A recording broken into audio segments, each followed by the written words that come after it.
Hello students, good morning. Today we are going to study continuous tense.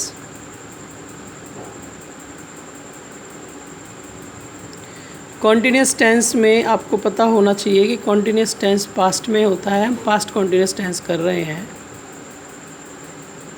Past continuous में जो continuous होता है वो पास्ट परफेक्ट कॉन्टीन्यूस भी होता है। पास्ट परफेक्ट कॉन्टीन्यूस टेंस, हम ये दोनों टेंस पढ़ रहे हैं। दोनों टेंसेस को हम साइड बाय साइड पढ़ेंगे ताकि हमको डिफरेंसेस पता चलता रहे, क्योंकि many times what happens, students do not know difference between both of the tenses, so it is very necessary to us to understand the difference between both of the tenses. देखिए, जहाँ continuous आ जाता है, continuous का meaning आप समझ के चलें कि हमको वर्ब की फोर्थ फॉर्म लगानी ही है। फाइन, तो हम दोनों डिफरेंस करके चलेंगे। दोनों ही क्या बताते हैं। सबसे पहले हमारे जो टेंसेस के पॉइंट्स हैं, पॉइंट नंबर 1 हम जो करते हैं टेंसेस में, यहाँ हम एक लाइन ड्रॉ कर लेते हैं जिससे हमको ये पता चलता रहे कि इधर हम पास्ट इंडेफिनिट कर रहे हैं, पास्ट कॉन्टीन्यूस कर रहे हैं, और इधर हम पास्ट परफेक्ट कॉन्टीन्यूस कर रहे हैं। Past perfect continuous, past continuous हो या पास्ट परफेक्ट कॉन्टीन्यूस हो, दोनों में सबसे पहले हम आईडी देखते हैं कि हम कैसे आइडेंटिफाई करेंगे कि पास्ट कॉन्टीन्यूस टेंस है। तो हम देखेंगे it tells continuity of an action in past, यानी कि पास्ट में ये कॉन्टिन्यूटी बताता है किसी भी एक्शन की, पास्ट टेंस। ये भी क्या करता है, इसकी आईडी क्या है भाई, पास्ट परफेक्ट कॉन्टिन्यूस टेंस की। It also tells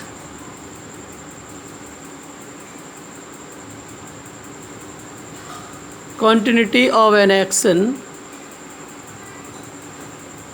in past. अब देखिए, ये भी कॉन्टिन्यूटी बताता है, ये भी कॉन्टिन्यूटी बताता है, दोनों ही कॉन्टिन्यूस टेंस हैं। अब दोनों ही कॉन्टिन्यूस टेंस है तो कॉन्टिन्यूटी तो बताएंगे ही। ये चीज़ समझने वाली है डियर स्टूडेंट्स। दोनों ही कॉन्टिन्यूस टेंस हैं तो कॉन्टिन्यूटी तो बताएंगे ही। इसमें और इसमें जो डिफरेंस है वो अब आने वाला है। ये भी कॉन्टिन्यूटी बताता है, लेकिन कॉन्टिन्यूटी विद टाइम बताता है। इसमें टाइम आता है कॉन्टिन्यूटी के साथ में। क्या आता है इसमें, टाइम आता है कॉन्टिन्यूटी के साथ। Okay dear students, wait a second. यहाँ ये वाला एंगल ठीक है डियर स्टूडेंट्स।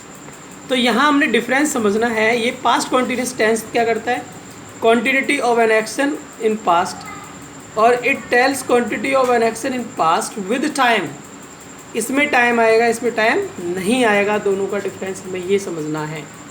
एग्जाम्पल से क्लियर करूँगा, जैसे कि मैंने यहाँ पे लिखा एग्जाम्पल,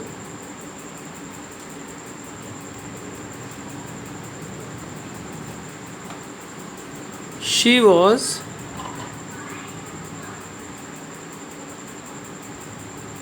प्लेइंग क्रिकेट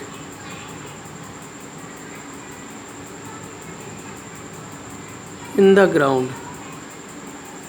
ये हमारा सेंटेंस हो गया, she was playing cricket in the ground. तो ये वॉज प्लेइंग ने हमें कॉन्टिन्यूटी ऑफ एक्शन बता दी पास्ट में। तो ये कैसे बताएगा, she had been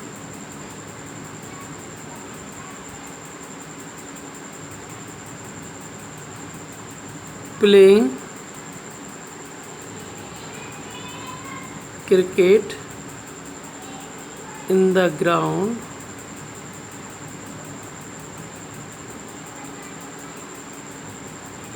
for 3 hours.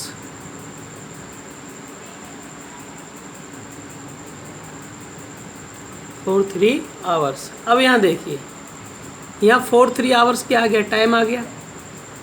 Time आ गया तो इसका मतलब पास्ट परफेक्ट कॉन्टीन्यूस हो गया, इसलिए हम इसको had been plus verb fourth से करते हैं। This is the difference with example और आइडेंटिफिकेशन में मैंने आपको डिफरेंस बता दिया है।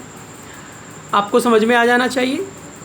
Second step my dear students, हम पढ़ते हैं हेल्पिंग वर्ब का। या तो आपको बहुत अच्छे से बताने की ज़रूरत नहीं है, पास्ट कॉन्टिन्यूस में तो हेल्पिंग वर्ब वॉज और वर आएगा, जो कि I, she, he and singular subject के साथ आता है was. You, we, they and plural subject के साथ आता है वर। ये चीज़ आपको क्लियर होनी चाहिए। इधर है सेकंड स्टेप हेल्पिंग वर्ब। यहाँ हेल्पिंग वर्ब हम यूज़ करते हैं हैड बीन और विद ऑल सब्जेक्ट आता है। किसके साथ आता है? विद ऑल सब्जेक्ट, चाहे सिंगुलर हो चाहे प्लूरल हो, सबके साथ में हैड बीन ही आएगा। आई होप आपको ये क्लियर है, आपको ये समझ में आ गया। Very good. Next dear students, हम पढ़ते हैं इसका थर्ड स्टेप। थर्ड स्टेप है हमारा इसका वर्ब, कि हम यहाँ पे वर्ब कौन सी यूज़ करते हैं। तो वर्ब तो बताने की ज़रूरत नहीं है, कॉन्टीन्यूस है तो वर्ब में वर्ब कौन सी यूज होगी? वर्ब फोर्थ यूज़ होगी कॉन्टीन्यूस टेंस में। कौन सी यूज होती है? वर्ब फोर्थ यूज होती है कॉन्टीन्यूस टेंस में। इस चीज़ को आप समझ के चलें। कॉन्टीन्यूस मतलब वर्ब तो फोर्थ ही आएगी, बस हेल्पिंग वर्ब में चेंज आना है, ये देख लें आप। नेक्स्ट वो कहता है थर्ड स्टेप हमारा हो गया। फोर्थ स्टेप आता है डियर स्टूडेंट्स एडवर्ब्स का। किसका? एडवर्ब्स। इसमें पर्टिकुलर एडवर्ब्स भी यूज़ होती है, जिससे हमें पता चलता है कि ये कौन सा टेंस है कौन सा नहीं है। देखिए यहाँ पे जो एडवर्ब्स आ सकती हैं, जैसे इसमें आएंगी वाइल, कनेक्टर बन के आएगा यहाँ पे, सॉरी एडवर्ब नहीं, ये कनेक्टर बन के आएगा, इसको समझ लें कनेक्टर। और एडवर्ब फ्रेज जो आएगा एट दैट टाइम, ये एडवर्बल फ्रेज हो गया। और फिर आ सकता है देन, और इसके आइडेंटिफिकेशन के लिए आ सकता है at plus time past signal. At के साथ कोई भी टाइम आ सकता है, एट प्लस टाइम, एट के साथ कोई भी टाइम आ सकता है, और उसके साथ में पास्ट का सिग्नल होना चाहिए। पास्ट का सिग्नल क्या है? हमने शुरुआत में पढ़ लिया था। पास्ट का सिग्नल होता है yesterday, that, last day, the previous day, ये पास्ट के सिग्नल हैं। और इसमें एडवर्ब्स कौन सी यूज़ होगी? इसको एडवर्ब से हम कैसे आइडेंटिफाई करेंगे कि पास्ट परफेक्ट कॉन्टिन्यूअस टेंस है डियर स्टूडेंट्स? यहाँ पे फोर्थ स्टेप होगा एडवर्ब्स का, तो इसमें यूज़ होगा सिंस और फोर। बड़ी विडम्बना, सिंस और फोर को यूज़ करने की तो बड़ी विडम्बना। भाई इसका तो हमेशा कन्फ्यूज़न ही रहता है स्टूडेंट्स को कि सिंस और फोर का यूज़ कैसे करते हैं। वो जो प्रॉब्लम है आज के बाद आपको प्रॉब्लम नहीं रहेगी डियर स्टूडेंट्स। यहाँ पे यू कैन सी सिंस का जो हम यूज़ करेंगे, सिंस का यूज़ करेंगे हम अनकाउंटेबल टाइम के लिए, यानी कि जिस टाइम को हम काउंट नहीं कर सकते हैं।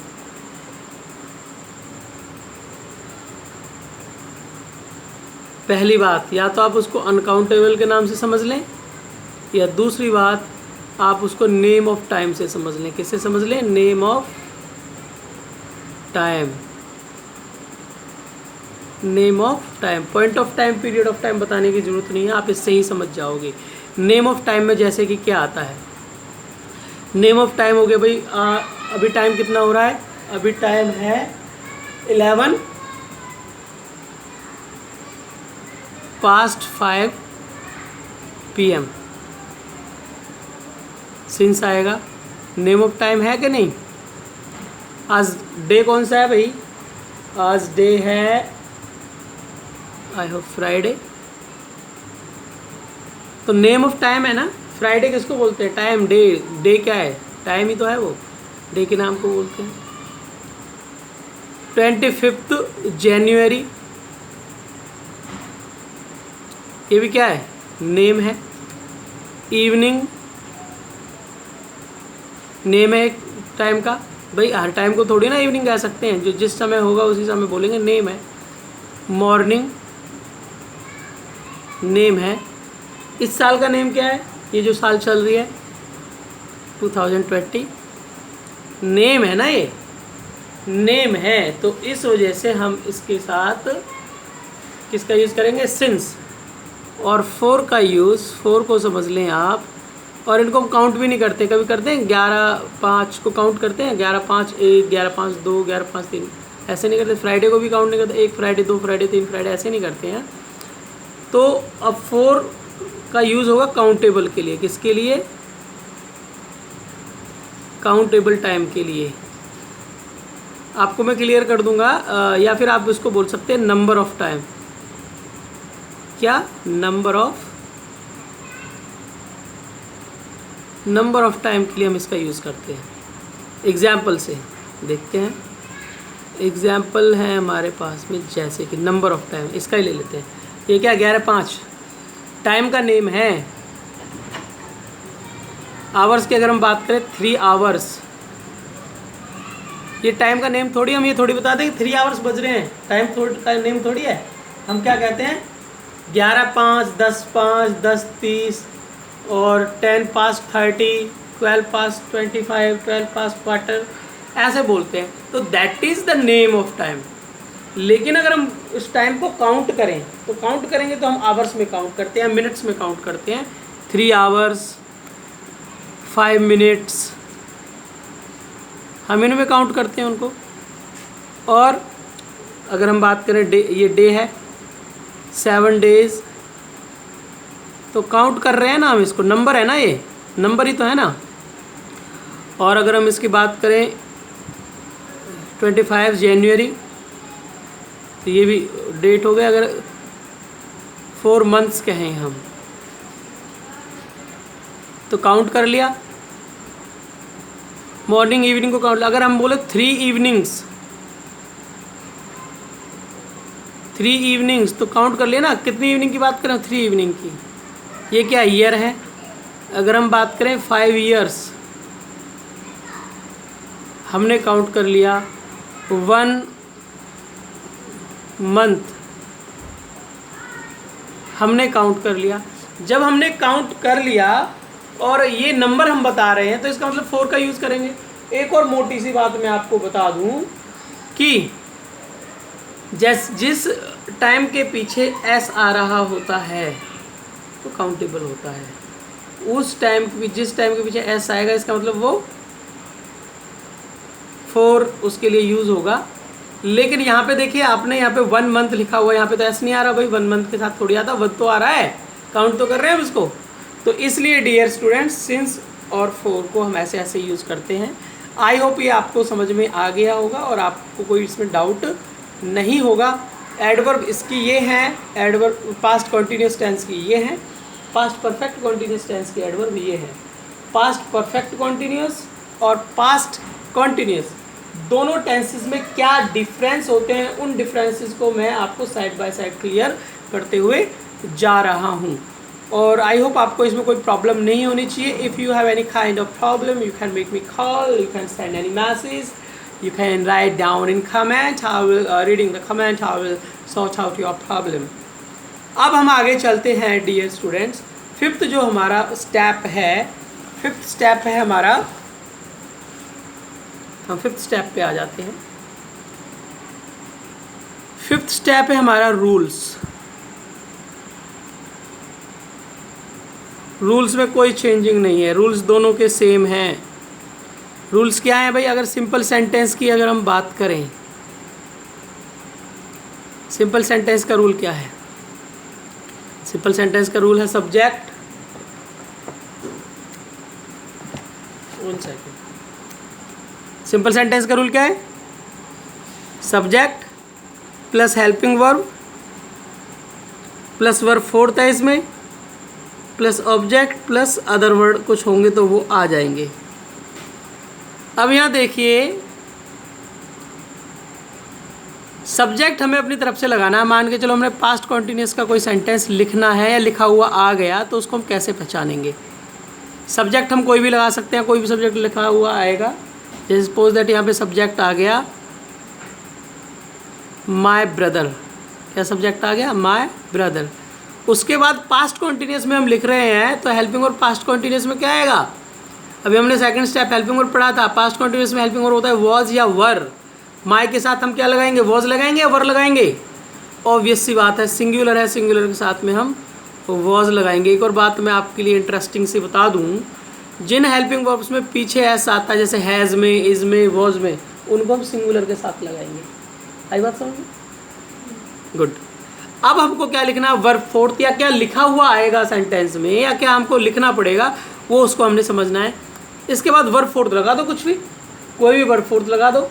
जैसे मान के चलो आपने वर्ब फोर्थ लगा दिया बेकिंग।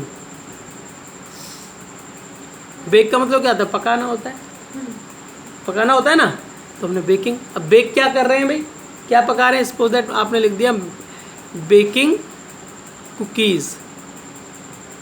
कुकीज़ बिस्किट को बोलते हैं भाई अमेरिका में, बिस्किट ब्रिटेन में बोलते हैं, ये आपको पता हो जाना चाहिए। अब my brother was baking cookies, ये हमने लिख दिया, ऑब्जेक्ट कुकीज़ आ गया वर्ब के बाद। अदर वर्ड आप क्या लिख सकते हो, कब कुक कर रहे थे भैया, एडवर्ब लगाने के लिए तो कुक लगाना पड़ेगा ना, और टाइम लगाना पड़ेगा। कब कुक कर रहे थे, एट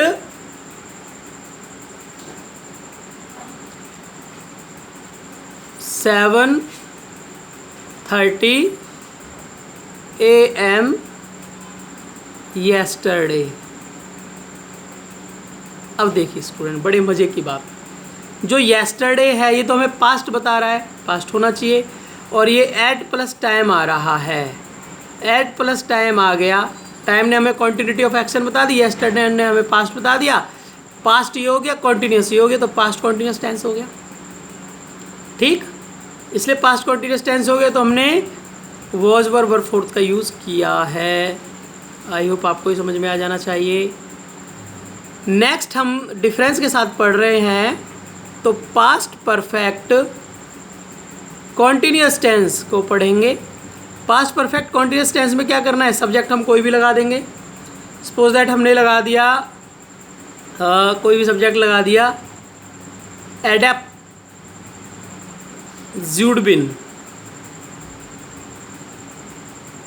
एडेप्ट-ज़्यूडबिन एक ही नेम है, और इसके साथ हेल्पिंग वर्ब क्या लगाएंगे, पास्ट परफेक्ट है तो हैड बीन लगाएंगे। क्या लगाएंगे, हैड बीन। एडेप्ट-ज़्यूडबिन हैड बीन, वर्ब फोर्थ लगा देंगे। क्या कर रहे थे वही, वो आप लिख देते हैं वॉचिंग। वर्ब फोर्थ आपने लिख दी वॉचिंग। क्या वॉच कर रहे थे, कुछ ना कुछ तो वॉच कर रहे होंगे। A series. सीरीज किसकी थी भाई, a series of laughter programme. Laughter कोई प्रोग्राम चल रहा था, उसकी सीरीज की बात आप कर रहे हैं। एडेप्ट-ज़्यूडबिन had been watching a series of laughter programme for 2 hours। कब से देख रहे हैं भाई, फॉर 2 hours। समय लगाना ज़रूरी है, टाइम लगाना ज़रूरी है। टाइम से हमें एडवर्ब पता चलता है, तो 4 आ गया। 4 हमने इसलिए लगाया क्योंकि हमने एडवर्ब जो टाइम लगाया है वो काउंटेबल लगाया है, यानी कि नंबर ऑफ टाइम लगाया है। नंबर ऑफ टाइम लगेगा तो 4 लगाना पड़ेगा, और सिंस आएगा तो हमको कोई नेम ऑफ टाइम लगाना पड़ेगा। ये तो हो गया डियर स्टूडेंट्स डिफरेंस। क्या हो गया, डिफरेंस हो गया। अब जो आपके एग्ज़ाम में पेपर आते हैं, आपके एग्ज़ाम में टेंसेस कैसे आते हैं सीबीएसई में, उसको आप देखिए। सीबीएसई पैटर्न, ये तो आपका बेस बन गया, आपको समझ में आ गया। अब सीबीएसई पैटर्न में इसको समझना है। सपोज दैट आपका आता है ओमिशन। क्या आता है, ओमिशन। ओमिशन आएगा तो आप उसको कैसे करेंगे, यहाँ पे लिखा हुआ है शी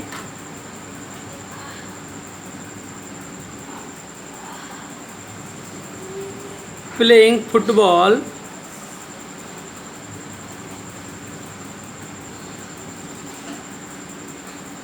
सिंस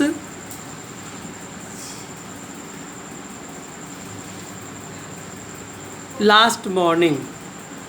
ये ओमिशन मतलब कुछ ना कुछ चीज़ ओमिट है इसमें, कुछ चीज़ रह रही है जो नहीं है। अब आपने देखा भाई लास्ट आ गया, मॉर्निंग, लास्ट मॉर्निंग टाइम आ गया और सिंस के साथ आ रहा है। इसका मतलब लास्ट को आपको पास्ट बता रहा है, सिंस आपको क्या बता रहा है, सिंस बता रहा है आपको परफेक्ट टेंस में आता है, तो परफेक्ट कॉन्टिन्यूस में। तो प्लेइंग भी वर्ब फोर्थ भी आ रहा है, लेकिन रह क्या गया है आपको पता है, सब्जेक्ट आता है, हेल्पिंग वर्ब आती है, फिर वर्ब आती है, तो हेल्पिंग वर्ब तो यहाँ रह गई। तो जो ओमिटेड वर्ड है, ओमिटेड वर्ड आप यहाँ पे लिख देंगे, सॉरी ओमिटेड, ओमिटेड वर्ड आप यहाँ पे लिख देंगे had been.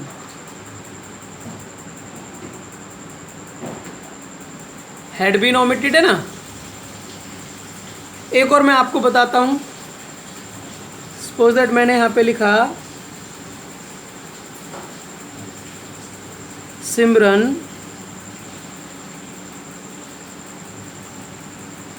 Dancing yesterday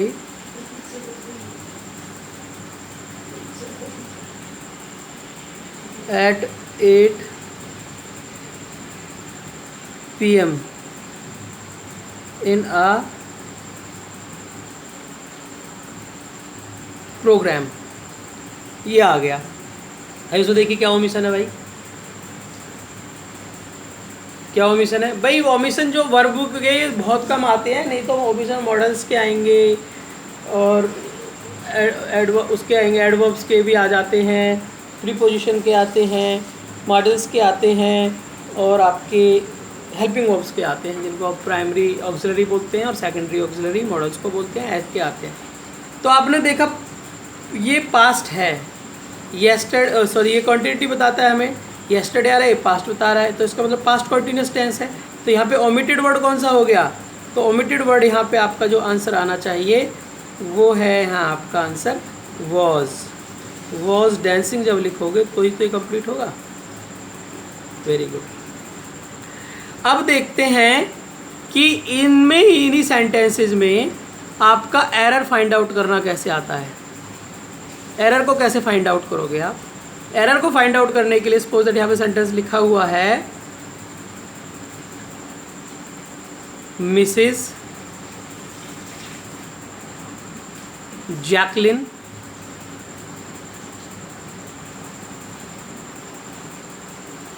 had been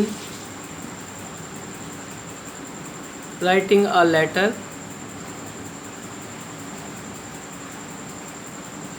to you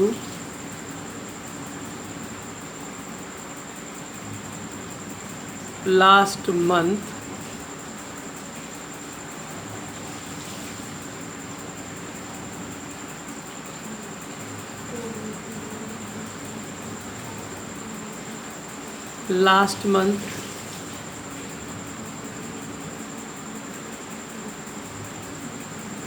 in the morning।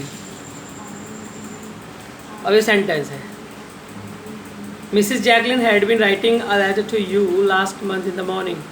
भाई लास्ट आ गई, पता चल गया पास्ट है, इन द मॉर्निंग भी आ गया, टाइम पता चल गया। टाइम प्लस में पास्ट का सिग्नल आता है तो आपको पता चल जाना चाहिए कि पास्ट कॉन्टिन्यूस टेंस है। और ये अगर पास्ट कॉन्टिन्यूस टेंस है तो इसको हमने पास्ट कॉन्टिन्यूस टेंस के हिसाब से ही फिल करना है।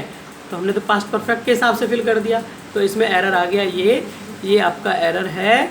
आप यहाँ पे लिखेंगे एरर है हैड बीन, और करेक्शन है,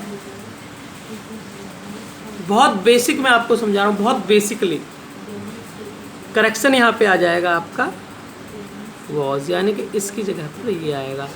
ये ओमिशन और एरर इस तरह से आते हैं टेंसेज में, ओमिशन और एरर इस लेवल पे आपके टेंसेज आते हैं। आपको ये फॉर्मेशन पता होना चाहिए, आपको डिफरेंसेस पता होने चाहिए, है ना। ये सिंपल सेंटेंस हमने अभी किया था, सिंपल सेंटेंस के यहाँ पे ओमिशन और जो एरर आएंगे उस तरह से आएंगे।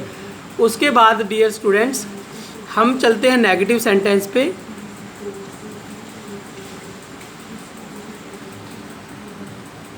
नेगेटिव सेंटेंस में क्या होगा, नेगेटिव सेंटेंस में हमारा जो रूल होता है सब्जेक्ट, हेल्पिंग वर्ब, नॉट जरूर आएगा क्योंकि नेगेटिव है, प्लस वर्ब फोर्थ, ऑब्जेक्ट और अदर वर्ड्स कुछ भी हो सकते हैं।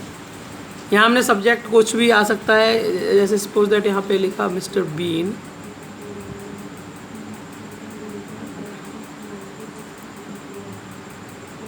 Was not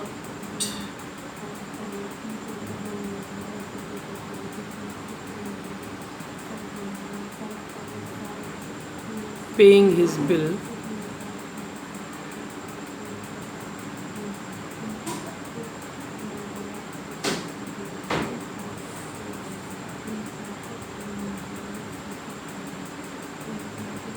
since 2018।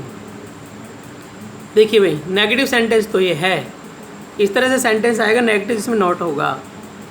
और अभी यहाँ पे मान के चलो ये सेंटेंस है mister Bean was not paying his bill since morning. आपको पता है सिंस मॉर्निंग ये आ रहा है, सिंस मॉर्निंग आ रहा है तो पास्ट परफेक्ट टेंस होना चाहिए, पास्ट परफेक्ट टेंस होना चाहिए तो नॉट तो चलो ठीक है, लेकिन वॉज नॉट थोड़ी आएगा, इसमें तो हेल्पिंग वर्ब क्या आता है, हेल्पिंग वर्ब आता है भैया यहाँ पे हैड बीन। लेकिन आपको ध्यान रखना है नॉट हमेशा बीन से पहले आएगा, नॉट हमेशा बीन से पहले आएगा, तो क्या आ जाएगा हैड नॉट बीन, क्या आएगा ये हैड नॉट बीन। वॉज क्या है आपका एरर, करेक्शन क्या है आपका हैड बीन, यानी कि हैड नॉट बीन आपका आंसर होना चाहिए। यहाँ पे आपका आंसर क्या होना चाहिए, यहाँ आपका आंसर होना चाहिए had not been. Dear students, यहाँ तक मैंने आपको बेस समझा दिया था इससे ऊपर। अब इसके बाद मैं आपको प्रैक्टिस समझाऊंगा कि प्रैक्टिस कैसे करनी है हमको। ये हमने एरर फाइंड आउट कर लिया, ये एरर आ गई, हमने यहाँ पे करेक्शन लिख दिया। उसके बाद नेक्स्ट सेंटेंस पे हम चलते हैं, नेगेटिव सेंटेंस का ही। सपोज दैट यहाँ पे लिखा है Dikshit was not making you call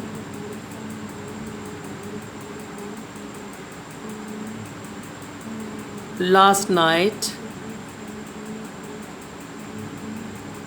while he was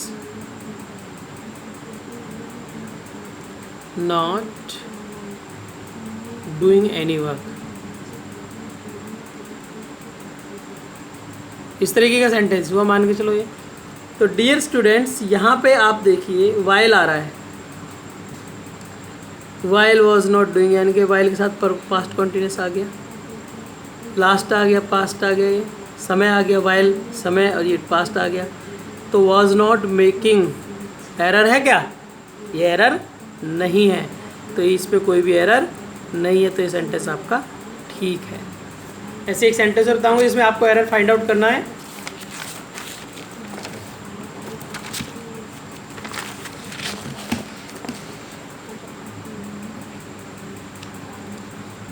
negative sentence है, नेगेटिव सेंटेंस में नोट पे ध्यान देना है।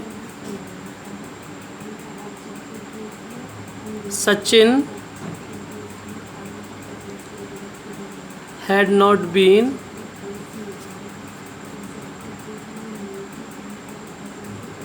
ironing your clothes।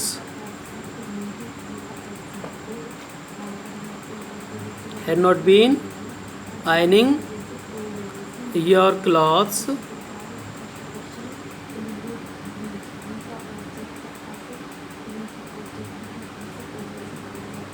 when I reached at your home। देखिए भैया यहाँ पे when I reached at your home, ये पास्ट तो बता रहा है, लेकिन had not been हम क्यों लगा रहे हैं यहाँ पे, यहाँ since for थोड़ी आ रहा है, since for नहीं आ रहा है, कोई टाइम को भी नहीं बता रहा है, पास्ट टाइम कितने टाइम से कौन सा काम हो रहा था, तो इसका मतलब यहाँ पे एरर है। क्या होना चाहिए, was not ironing होना चाहिए। क्या होना चाहिए, was not ironing। क्लियर, क्या होना चाहिए, was not ironing होना चाहिए। आई होप आपको नेगेटिव सेंटेंस का एरर फाइंड आउट करना आ गया है। इसमें ओमिशन की और प्रैक्टिस करते हैं हम।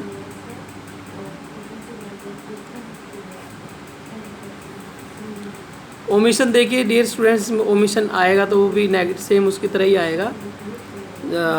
एग्जाम्पल मैंने यहाँ पे लिख दिया, Sushant not complaining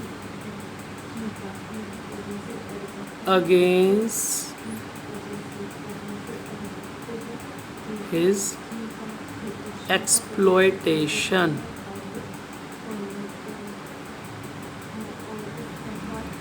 His exploitation.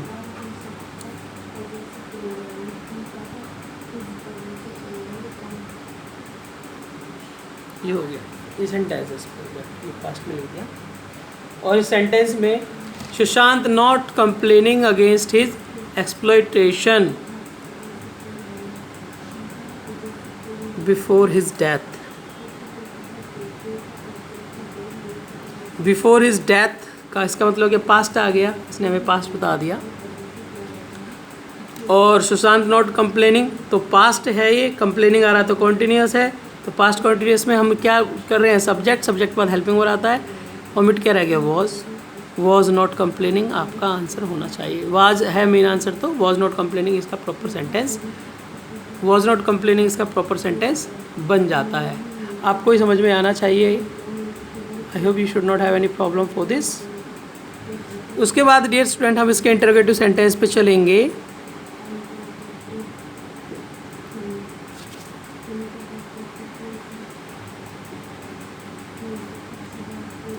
देखिए इंटरोगेटिव सेंटेंस क्या कहता है। इंटरोगेटिव सेंटेंस में हम हेल्पिंग वर्ब को आगे ले लेते हैं, फिर सब्जेक्ट आ जाता है, फिर नॉट होगा तो लगाएंगे, ये कंपलसरी नहीं है, नहीं होगा तो नहीं लगाएंगे, होगा तो लगाएंगे।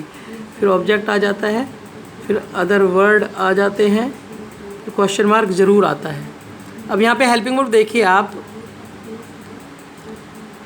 हेल्पिंग वर्ब या तो वॉज वर्ब है या फिर हेल्पिंग वर्ब यहाँ पे हैड बीन है। तो जो मेन हेल्पिंग वर्ब हम ट्रीट करेंगे, हेड को ही ट्रीट करेंगे, सिंगल को। तो हेल्पिंग वर्ब जो पहले आएगा तो क्या आएगा, हैड बीन के केस में had plus subject plus not plus been. मैंने आपको बताया था नॉट बीन से पहले आएगा, अगर नॉट हुआ तो been plus verb fourth plus object plus other word फिर क्वेश्चन मार्क। ये पास्ट परफेक्ट का रूल बन गया। इसमें थोड़ा सा चेंज ये आया था कि सब्जेक्ट के बाद बीन लगाना पड़ रहा है और बीन से पहले नॉट आएगा। अदरवाइज पास्ट कॉन्टिन्यूस में क्या होगा, पास्ट कॉन्टिन्यूस में वॉज या वर यहाँ पहले आ जाएगा, बाकी सारी चीज़ ऐसी सेव रहेंगी। पास्ट कॉन्टिन्यूस में क्या, वॉज और पहले आ जाएगा, बाकी सारी चीज़ ऐसे ही रहेंगी। पास्ट परफेक्ट में क्या होगा, हेड आगे आ जाएगा, सब्जेक्ट फिर नॉट फिर बीन फिर वर्ब फोर्थ फिर ऐसे आएगा। इंट्रोगेटिव को हम सेंटेंस फॉर्म करने के आपको आते हैं, 11th क्लास में पढ़ रहे हैं, तो मैं एरर बस यहाँ पे निकालना चाहूँगा डियर स्टूडेंट्स। एरर के ऊपर हम बात करेंगे। एरर फाइंड आउट करना है आपको। सपोज दैट यहाँ पे लिखा हुआ है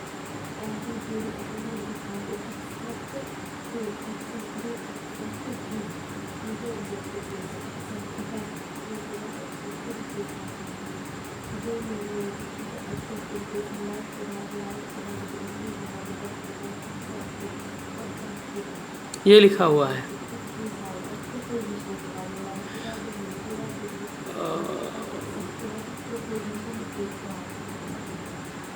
इंट्रोगेटिव बनाना है तो हेल्पिंग वर्ब आगे लगानी पड़ेगी हमें। Were you waiting for me for 3 years, ये सेंटेंस है आपके सामने। Were you waiting for me for 3 years, तो डियर स्टूडेंट्स यहाँ पे 4 प्लस टाइम आ रहा है, फॉर 3 years आ रहा है। तो फॉर 3 years का मतलब क्या हो जाता है, ये तो परफेक्ट कॉन्टिन्यूस है। परफेक्ट कॉन्टिन्यूस है तो परफेक्ट कॉन्टिन्यूस देखिए यहाँ पे कौन सा परफेक्ट कॉन्टिन्यूस है, प्रेजेंट है, पास्ट है, कौन सा है, ये चीज़ क्लियर करनी जरूरी है। इस तरीके का सेंटेंस आता है तो आप कंफ्यूज हो सकते हैं, लेकिन जब इस तरीके का सेंटेंस आता है तो आप उस सेंटेंस को पास्ट में, क्योंकि पास्ट से ही वेट किया जाता है, तो फ्यूचर होगा तो फ्यूचर का सिग्नल होगा, और प्रेजेंट होगा तो प्रेजेंट का कोई ना कोई सिग्नल मिल जाएगा। या फिर इसको प्रेजेंट में भी लिख सकते हैं, क्योंकि कोई भी सिग्नल नहीं है तो प्रेजेंट है, पास्ट का सिग्नल है तो पास्ट है, प्रेजेंट का सिग्नल तो प्रेजेंट है। तो यहाँ पे दूसरी क्लॉज आ सकती है, व्हेन आई केम इंडिया, तो यहाँ क्वेश्चन मार्क लगाते हैं। व्हेन आई केम इंडिया, ये कनेक्टर हो गया, ये केम सेकंड फॉर्म हो गया, इसका मतलब इसने मैं पास्ट बता दिया, क्वेश्चन मार्क आ रहा था, इसका मतलब इंटरोगेटिव है। लेकिन ये क्लॉज यहाँ से शुरू है, इससे पहले जो क्लॉज है for 3 years past perfect continuous में आता है, तो वर कॉन्टीन्यूस वेटिंग आ रहा है, तो इसका मतलब यहाँ पे गड़बड़ है, एरर है। यहाँ पे एरर है तो करेक्शन क्या होगा,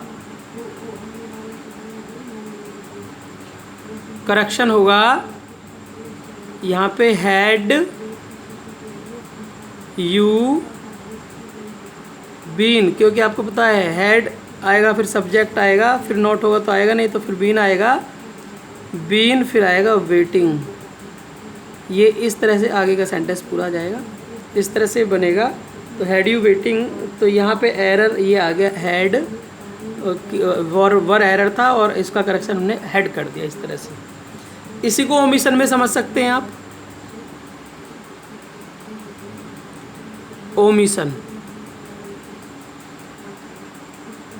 ओमिशन कैसे आएगा डियर स्टूडेंट्स आपका, ओमिशन सपोज दैट यहाँ पे आ सकता है, जैसे मैंने सेंटेंस लिखा था, सपोज दैट यहाँ पे लिख दिया ही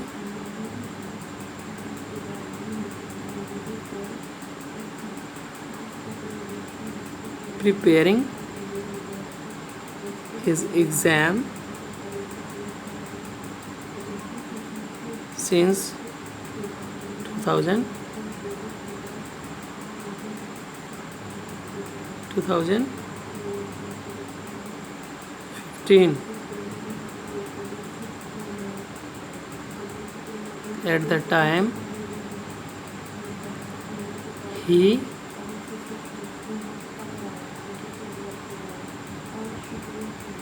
filled his form,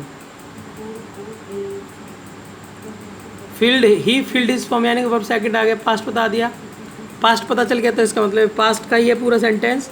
या फिर पैराग्राफ आता है, पैराग्राफ आपको बता देता है पास्ट का है क्या है, या फिर इस तरह से क्लॉजेज आती है आपको पास्ट बता देती है, क्योंकि हम पास्ट परफेक्ट कॉन्टीन्यूस या पास्ट कॉन्टीन्यूस पढ़ रहे हैं, इसलिए हम पास्ट के बारे में भी बात करेंगे। तो आपको सिग्नल यहाँ पे मिल गया कि पास्ट है, और यहाँ पे आपको क्वेश्चन मार्क मिल गया, क्वेश्चन मार्क मिल गया तो आपका मतलब यहाँ इंटरोगेटिव है ये।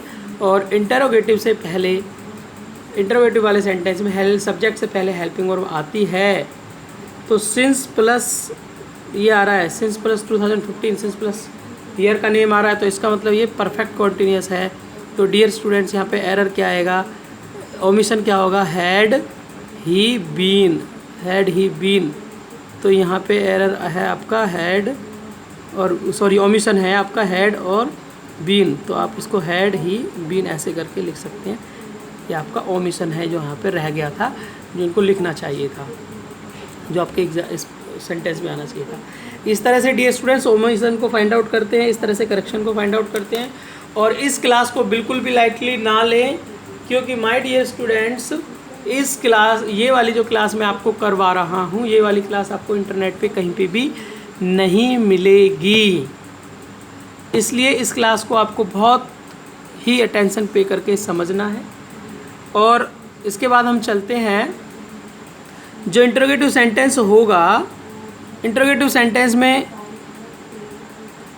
जो डब्ल्यूएच फैमिली का सेंटेंस होगा, किसका, डब्ल्यूएच फैमिली का जो सेंटेंस होगा, उसमें क्या होता है, उसमें डब्ल्यूएच फैमिली आगे आ जाती है, बाकी हेल्पिंग वर्ब आगे यहाँ आ जाता है, सब्जेक्ट नोट होगा तो लगाएंगे, वर्ब फोर्थ ऑब्जेक्ट और ईटीसी। ये रूल आपको पता ही है, ईटीसी अदर वर्ड कह सकते हैं, ये रूल आपको पता ही है।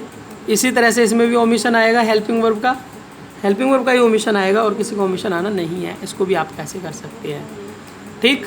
और डियर स्टूडेंट्स यहाँ पे जो क्लॉज है हमारा 6th स्टेप जो है, क्लॉज जो आते हैं, क्लॉज, क्लॉज में क्या आना है, क्लॉज में जैसे कि व्हेन, व्हेन के बाद V2 आ जाएगा, जैसे कि हम करते हुए आ रहे हैं, या फिर डायरेक्टली V2 आ जाएगा जो आपको पास्ट बताएगा, या वाइल के बाद V2 आ जाएगा, ये वाइल के बाद वॉज वर्ब के साथ वर्ब फोर्थ आ जाएगा, चाहे वॉज वर्ब के साथ आएगा या हैड बीन के साथ आएगा। ये क्लॉजेज हैं जो इसमें यूज़ होनी है और कोई दूसरी क्लॉज यूज़ नहीं होती। इसको एग्जांपल से हम क्लियर कर लेते हैं कि क्लॉजेज कैसी होंगी।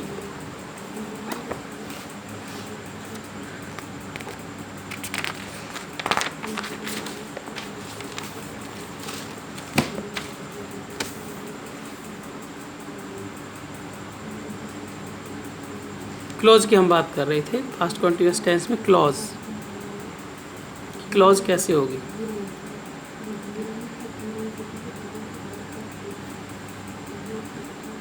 सपोज दैट यहाँ पे लिखा हुआ है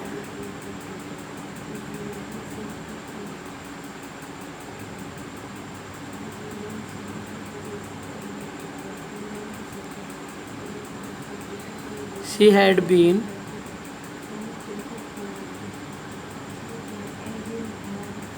mopping the floor for 20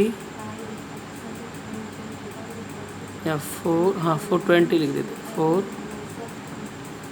20 minutes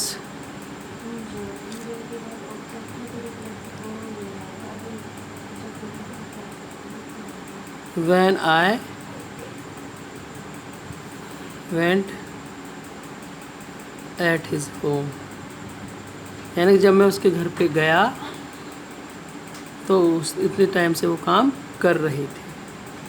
4+ ये आ गया तो यहाँ आ गया ये, और when जैसे आया है ऐसे while भी आ सकता है। इस तरह से आपकी क्लॉज का यूज़ होगा। आई होप स्टूडेंट्स आपको क्लास क्लियर है, और इसके बिहाफ पे मैं आपको एक्सरसाइज बना के भेजूँगा, उसी एक्सरसाइज के हिसाब से आपको काम करना है। Thank you so very much.